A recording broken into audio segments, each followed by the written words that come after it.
नमस्कार दोस्तों जैसा कि आप सब देख ही रहे होंगे, पाकिस्तान और सऊदी अरब के बीच में जो डिफेंस डील हुई है उसको लेकर काफ़ी चर्चा चल रही है पिछले 1-2 दिनों से। और स्पेशली यहाँ पर जब से पाकिस्तान का बयान आया है कि वो अपना न्यूक्लियर प्रोग्राम सऊदी को सौंप सकता है, मतलब एक डायरेक्ट मैसेज देने की कोशिश की जा रही है। इसी बीच भारत की तरफ से एक बड़ा मैसेज आपको देखने को मिलेगा। India says it expects Saudi Arab to mind sensitivities after pact with Pakistan. इसको थोड़ा सा हम डिटेल में और ओवरऑल जियोपॉलिटिकल पर्सपेक्टिव से देखेंगे कि हो क्या रहा है एग्जैक्टली यहाँ पर, भारत क्या चाहता है और क्या भारत को इससे कोई खतरा है, वो भी मैं आपको एंड में बताऊंगा। चलिए शुरुआत करते हैं, लेकिन उससे पहले आप सबको बता दूं, आप में से जो भी लोग यूपीएससी की तैयारी कर रहे हैं, स्पेशली आज 20 सितंबर तक एक्स्ट्रा डिस्काउंट के साथ हमारे 2026 वाले जो बैच है वो ले सकते हैं, या फिर 2027-28 किसी भी साल का अगर आप बैच लेना चाहते हो, you just have to use this code Ankit live maximum discount के लिए। और ये फोन नंबर दिया, आप इस पर कॉल करिए, मेरी टीम आपको अच्छे से गाइड कर देगी। चलिए शुरुआत करते हैं। देखिए, थोड़ा सा बैकग्राउंड देख लेते हैं। आप सब जानते हैं 17 सितंबर को सऊदी अरब और पाकिस्तान के बीच में एक strategic mutual defence agreement sign किया गया। इसमें दो सबसे इंपॉर्टेंट चीज है।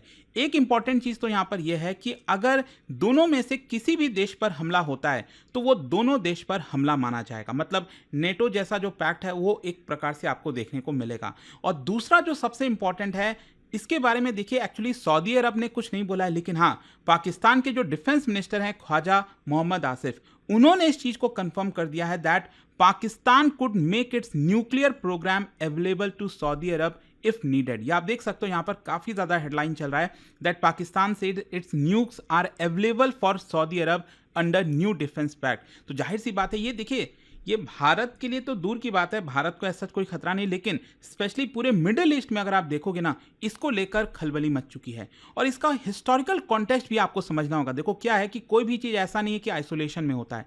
यहाँ पर सऊदी अरब और पाकिस्तान के बीच में एक डिफेंस डील हुआ है, और हम सब जानते हैं कि पाकिस्तान एक न्यूक्लियर कंट्री है, सऊदी अरब अभी न्यूक्लियर कंट्री नहीं है, नॉन न्यूक्लियर है। तो अगर इन दोनों के बीच में डिफेंस डील हुआ है तो जाहिर सी बात है इसको लेकर चर्चा होगी। लेकिन इसका अगर आप बैकग्राउंड देखोगे तो इससे आपको समझ में आ जाएगा कि हाँ, ये डील एक फॉर्मल तरीके से किया जा रहा है। वैसे तो अगर आप देखिए तो पाकिस्तान और सऊदी अरब के बीच में काफी लंबे समय से मिलिट्री एक्सचेंज आपको देखने को मिलेगा। 1970s और 80s के बाद से ही क्या है कि सऊदी अरब ने पाकिस्तान का जो न्यूक्लियर प्रोग्राम है उसको काफी हद तक फाइनेंस किया है। तो ऑब्वियस सी बात है, अगर आप किसी प्रोजेक्ट को फाइनेंस कर रहे हो तो अभी तो उसके ऊपर कुछ हद तक क्लेम कर सकते हैं। तो वही चीज हुआ है। ये जो पैक्ट साइन हुआ है सऊदी अरब और पाकिस्तान के बीच में, ये एक लॉन्ग सस्पेक्टेड सिक्योरिटी अरेंजमेंट है, but for the first time Pakistani minister ने पब्लिकली ये चीज कह दिया। मतलब हो सकता है कि इनफॉर्मल तरीके से ये ऑलरेडी चीजें चल रही होंगी पाकिस्तान और सऊदी अरब के बीच में, कि कल के डेट में सऊदी अरब को कोई खतरा होता है तो यहाँ पर पाकिस्तान एक प्रकार से न्यूक्लियर डेटरेंट की तरह काम करेगा। तो यहाँ पर फॉर्मल तरीके से पाकिस्तानी जो मिनिस्टर हैं, डिफेंस मिनिस्टर, उनके द्वारा ये बयान दिया गया। अच्छा, इसका एक आपको लीगल डायमेंशन समझना होगा। मैंने आपको पहले ही बोला कि सऊदी अरब यहाँ पर नॉन न्यूक्लियर वेपन स्टेट है, उसके पास न्यूक्लियर वेपन नहीं है, लेकिन हाँ, सऊदी अरब एनपीटी का सिग्नेटरी है, मतलब कि न्यूक्लियर नॉन प्रोलिफरेशन जो ट्रीटी है उसको उसने साइन किया हुआ है। दूसरी तरफ अगर आप पाकिस्तान देखोगे तो ये एक न्यूक्लियर कंट्री है, लेकिन इसने एनपीटी को साइन नहीं किया है। जैसे भारत ने भी न्यूक्लियर नॉन प्रोलिफरेशन ट्रीटी को साइन नहीं किया है, सेम वही चीज पाकिस्तान के साथ भी आपको देखने को मिलेगा। तो क्वेश्चन यह है कि अब सऊदी अरब, क्योंकि इसने एनपीटी को साइन कर रखा है, तो उसको तो यहां पर टर्म्स एंड एग्रीमेंट मानने होंगे। अब एनपीटी का अगर आप आर्टिकल 1 देखते हो तो यह कहता है कि nuclear states can not transfer weapons technology. तो चलो, ये सऊदी अरब पर लागू नहीं होता क्योंकि वो न्यूक्लियर स्टेट है ही नहीं, लेकिन सऊदी अरब पर आर्टिकल 2 लागू होता है, क्योंकि आर्टिकल 2 ये कहता है that non nuclear states can not receive them. मतलब सऊदी अरब एक नॉन न्यूक्लियर स्टेट्स है, वो न्यूक्लियर वेपन को रिसीव नहीं कर सकता। तो अगर किसी भी प्रकार का एक्चुअल ट्रांसफर होता है न्यूक्लियर वॉरहेड्स का, अगर पाकिस्तान सऊदी अरब को किसी भी प्रकार का न्यूक्लियर वेपन्स देता है तो ये एनपीटी का वॉयलेशन आप कह सकते हो।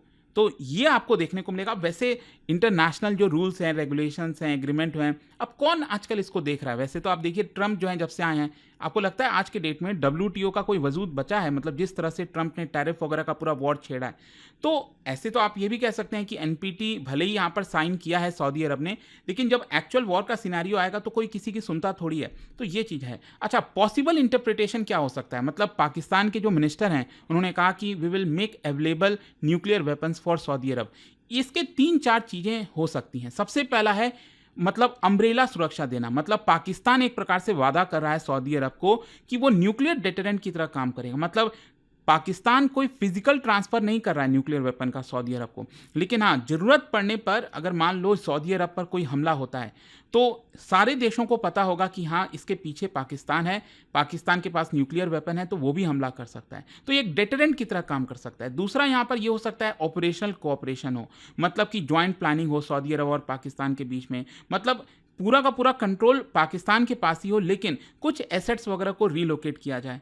तीसरा ये हो सकता है forward deployment on Saudi soil, मतलब न्यूक्लियर वेपन जो है वो शायद पाकिस्तान ना सेंड करे, लेकिन हाँ, जिस जो डिलीवरी सिस्टम होता है ना न्यूक्लियर वेपन का, जैसे मिसाइल्स हो गया, एयरक्राफ्ट हो गया, वो हो सकता है पाकिस्तान सऊदी अरब में डिप्लॉय कर दे। एक ये हो सकता है।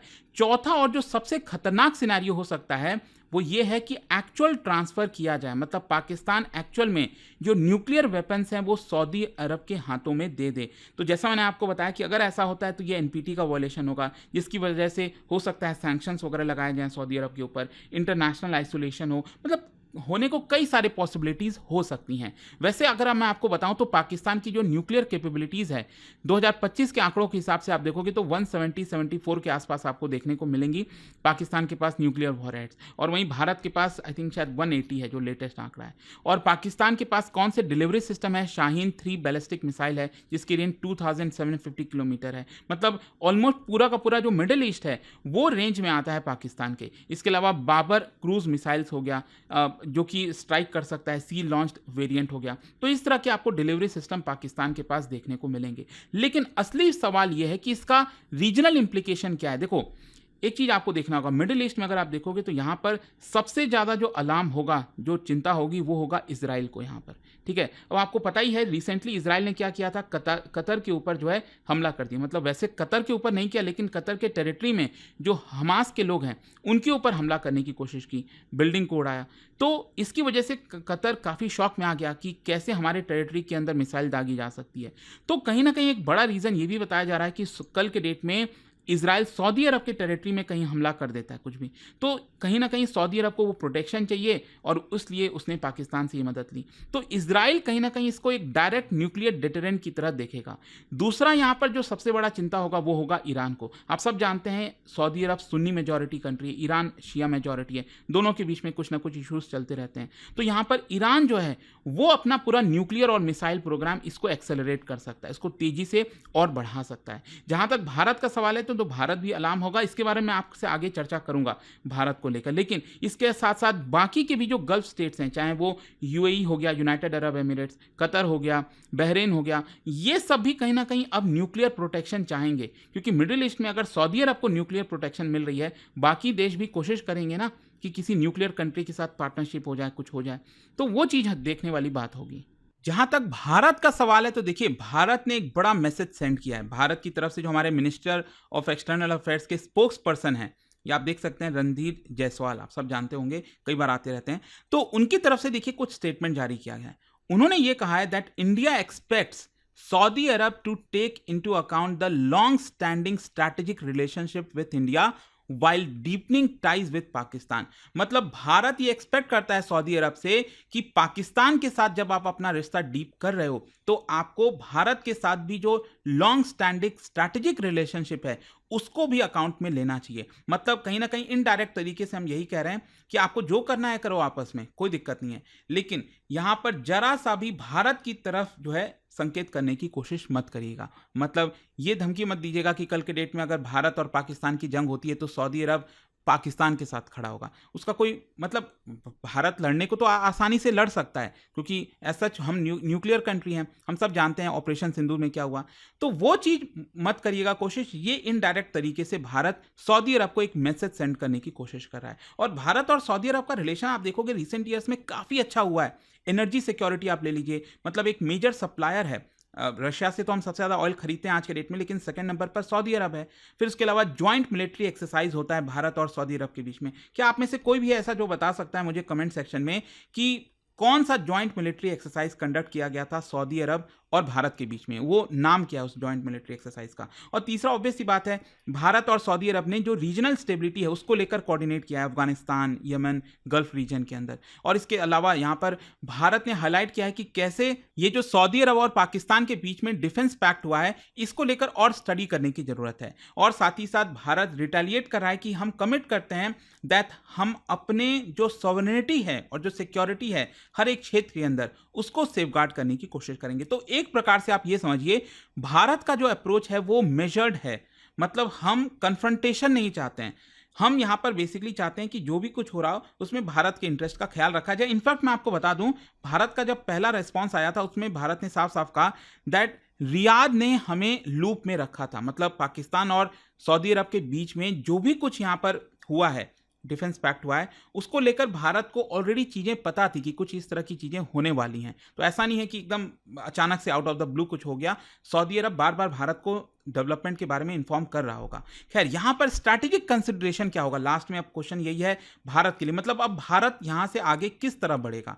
सबसे पहला है डिप्लोमेटिक तरीके से, मतलब भारत सऊदी अरब के साथ जो अपना डिप्लोमेटिक रिलेशन है, म्यूचुअल इंटरेस्ट जहां जहां पर है, उसको खराब नहीं करेगा, उसको और अच्छे से और आगे बढ़ाता रहेगा। और जो डिप्लोमेटिक चैनल्स हैं वो मॉनिटर करते रहेंगे कि सऊदी अरब और पाकिस्तान के बीच में क्या चल रहा है। दूसरा डिफेंस, मतलब भारत जो है वो अपना अब जो पोस्चर है और जो डिफेंस प्रिपेयर्डनेस है वेस्टर्न बॉर्डर पर, पाकिस्तान के साथ जो बॉर्डर है, उसको रिव्यू करेगा कि और हमें और क्या करना चाहिए आफ्टर दिस पर्टिकुलर डील। और साथ ही साथ जो इंटेलिजेंस कॉपरेशन है गल्फ पार्टनर्स के साथ, वो भी अब और ज़्यादा क्रूशियल हो जाता है। और इसके अलावा आप सब जानते हैं इंडिया सऊदी एनर्जी और ट्रेड टाइज, ये भी काफ़ी क्रिटिकल है। ध्यान रखिएगा, भारत के लिए तो क्रिटिकल है ही है सऊदी अरब के लिए भी इंपॉर्टेंट है भारत, क्योंकि सऊदी अरब को अच्छा खासा रेवेन्यू आता है। भारत अचानक से अगर बंद कर दे ऑयल खरीदना तो काफ़ी इश्यूज हो सकते हैं।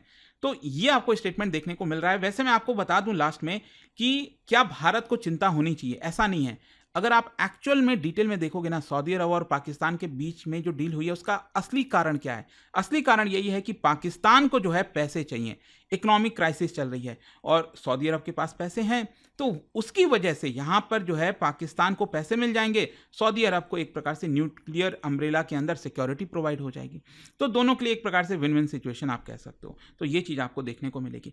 खैर, जाने से पहले यहां पर आप सबके लिए एक इंटरेस्टिंग क्वेश्चन है, क्या बता सकते हो कि सऊदी अरब के वेस्टर्न साइड में, वेस्टर्न जो बॉर्डर है सऊदी अरब का, जहां पर रेड सी आप सब जानते हैं, उसके पैरेलल में कौन सा माउंटेन रेंज आपको देखने को मिलता है। इसका राइट आंसर आप सब जानते हैं, मेरे इंस्टाग्राम पर तो मिलेगा ही, वहां पर अगर आप नहीं हो कोई बात नहीं, टेलीग्राम से ले सकते हैं इसका सही उत्तर। और दोस्तों, जैसा मैंने आपको बताया, अगर आप यूपीएससी की तैयारी कर रहे हैं, कोई भी बैच चाहते हैं, you just have to use this code Ankit live maximum discount के लिए। और कोई भी प्रॉब्लम है, दिक्कत है, ये फोन नंबर दिया, आप इस पर कॉल करिए, मेरी टीम आपको अच्छे से गाइड कर देगी। दोस्तों, स्टडी आईक्यू लेकर आया है mission success sale, last chance to secure your UPSC 2026 seat. आपके आईएएस आईपीएस ड्रीम के लिए अब सिर्फ एक डिसीजन चाहिए और वो है राइट टाइम पे ज्वाइन करना। मिशन सक्सेस सेल के अंदर आपको 18 महीने की वैलिडिटी मिलेगी with gold plan at 7499, platinum plan at 13999 and diamond plan at 16999। और अगर आप 2027-2028 के बैच के ज्वाइन करना चाहते हो तो आपको मिलेगा स्टडी आईक्यू का ऑप्शनल कोर्स सिर्फ 9999 में।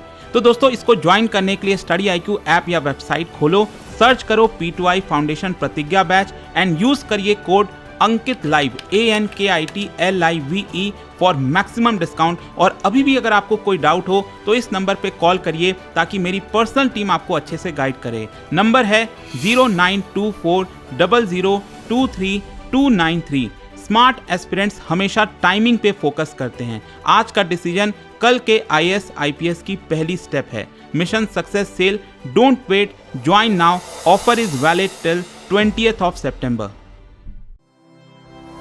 स्टडी आईक्यू आईएएस, आपका सिलेक्शन हमारा मिशन।